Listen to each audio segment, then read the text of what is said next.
Kalian pasti mikir ini cuma transfer pemain muda biasa kan? Tapi ternyata ada misteri besar di balik kepindahan ini. Franco Mastantuono datang bukan sekadar sebagai talenta baru, melainkan bagian dari rencana panjang Real Madrid untuk menantang Lamine Yamal, wonderkid Barcelona, dan yang bikin makin panas, Mastantuono ternyata sejak kecil adalah penggemar berat Lionel Messi. Lalu pertanyaannya, kenapa dia justru memilih seragam putih Madrid? Nah, ini yang bakal kita bongkar.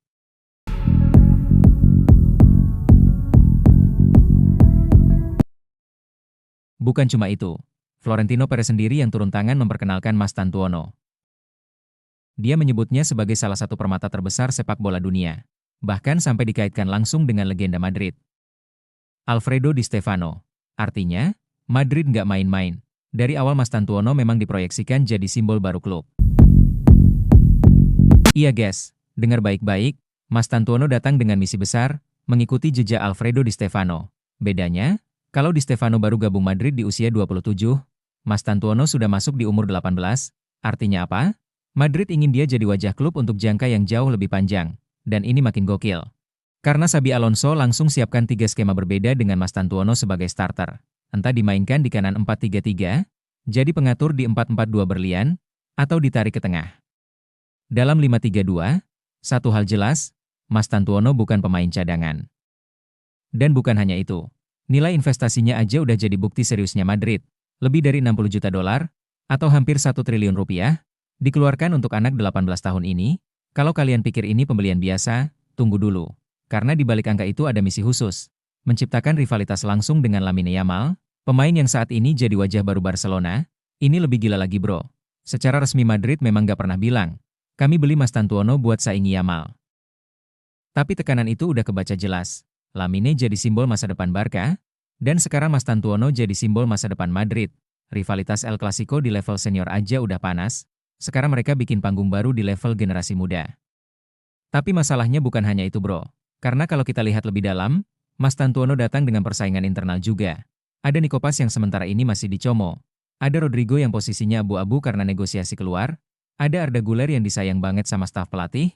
Lalu ada Brahim Diaz, sampai Endrick. Semua itu jadi lawan langsung Mastantuono. Tapi guys, kalau kalian pikir dia bakal tenggelam karena persaingan, ternyata Xabi Alonso tetap menjadikannya starter. Ini yang bikin makin menarik guys. Xabi Alonso tahu betul nilai proyek Mastantuono. Dia butuh wajah baru untuk Madrid jangka panjang, bukan cuma satu musim. Karena itu, meski ada banyak pesaing, jalur untuk Mastantuono tetap disiapkan. Madrid jelas nggak sekadar beli bakat, tapi membeli simbol untuk menantang dominasi Lamine Yamal di Barcelona. Dan ceritanya makin dramatis lagi. Sebelum resmi ke Madrid, Mastantuono sempat ditelepon Luis Enrique. PSG sudah goda dengan proyek mahal, bahkan ada kesepakatan khusus. Tapi apa jawabannya? Bocah 18 tahun ini menolak, dan lebih memilih seragam putih Madrid, keputusan yang gila untuk usianya. Ini yang bikin beda guys, saat banyak pemain muda masih bingung pilih jalannya, Mastantuono justru sudah mantap ke Madrid. Dia tahu, klub ini bukan sekadar tempat main bola, tapi panggung untuk bikin sejarah baru. Simbolnya makin jelas saat dia memilih nomor 30, angka sederhana yang bisa jadi awal legenda besar. Dan soal Messi, itu cuma bumbu kecil aja guys. Intinya, Mastantuono datang dengan misi jelas, menantang Lamine Yamal, mengikuti jejak Di Stefano, dan mengukir namanya sebagai wajah baru Real Madrid. Rivalitas El Clasico sekarang masuk babak baru. Bukan cuma Vinicius lawan Yamal, tapi juga Mastantuono yang siap jadi simbol kebangkitan Madrid. Dan kalau kalian kira ini udah puncaknya, tunggu guys. Musim depan bakal ada kejutan yang lebih gila lagi.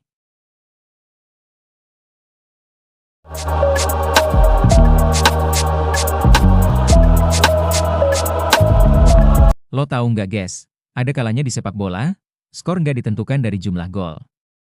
Ada juga kemenangan yang datang tanpa peluit kick-off. Dan kali ini, Real Madrid baru saja bikin Barcelona harus menerima kenyataan pahit. Di papan klasemen yang nggak ada bolanya sama sekali, Brand Finance Football 50 2025 baru aja ngerilis daftar klub dengan nilai merek tertinggi di dunia. Dan tebak siapa yang duduk manis di singgasana? Ya, Real Madrid. Lagi. Tahun kedua berturut-turut, bukan cuma memimpin, tapi menguasai. Nilainya tembus 1,921 miliar euro. Skor kekuatan merek? 94,9 dari 100, predikat AAA. Kalau ini game sepak bola, Madrid udah kayak pemain dengan overall 99. Semua stat mentok maksimal. Dan yang bikin rival makin gelisah, nilainya naik 14% dari tahun lalu.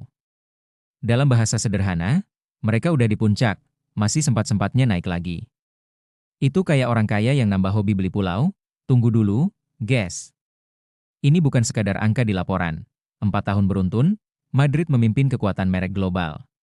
Popularitas mereka udah tembus dari Eropa sampai Asia Tenggara, dari Afrika sampai Amerika Latin. 2 musim terakhir, pendapatan rekor. Citra merek selalu kinclong.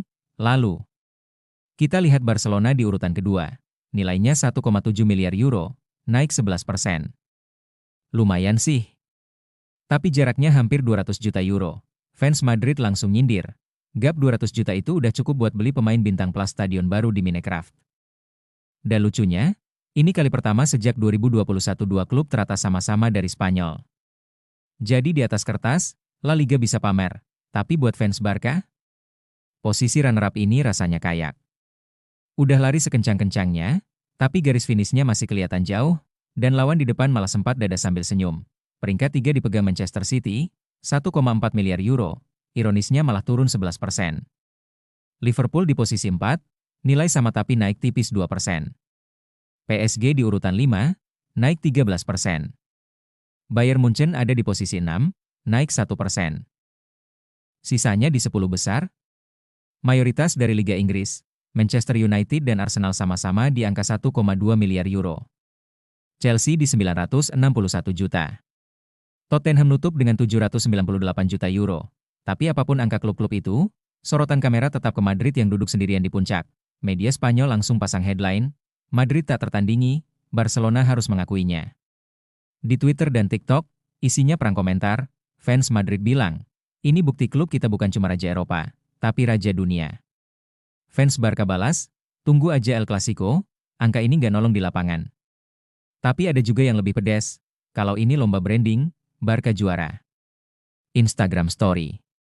Dan lo tahu apa yang bikin fans Barca makin susah tidur?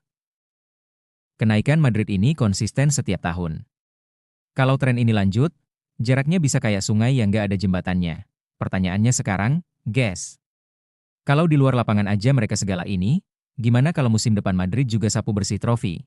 Apakah Barcelona siap balas dendam? Atau harus siap dengar 3 kata yang rasanya lebih pahit dari kopi tanpa gula? Hala Madrid, Campeones.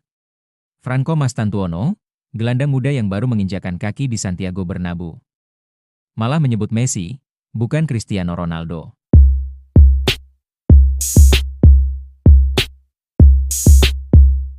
Dan percaya deh, ini bukan sekadar jawaban polos. Semakin kita bongkar, semakin panas. Dan ya, agak kocak juga. Kamis, 14 Agustus 2025, Franco Mastantuono berdiri gagah di Santiago Bernabeu untuk pertama kalinya sebagai pemain Real Madrid. Transfernya udah diumumin sejak 13 Juni, setelah Madrid nebus klausulnya dari River Plate sebesar 45 juta euro. Kontrak? Langsung 6 tahun, tanda tangan mantap. Di hadapan kamera, dia senyum sumringah, berdiri di samping Florentino Perez. Dan ngucapin sumpah setia untuk klub, ini hari yang sangat spesial. Mimpi jadi kenyataan bergabung dengan klub terbesar di dunia. Saya akan memberikan segalanya untuk jersey ini. Baiklah, itu saja pembahasan kita kali ini. Bagi kalian yang nggak mau ketinggalan berita bola terbaru dari kami, silahkan klik tombol subscribe dan loncengnya. Dan terima kasih telah menonton, sampai jumpa guys.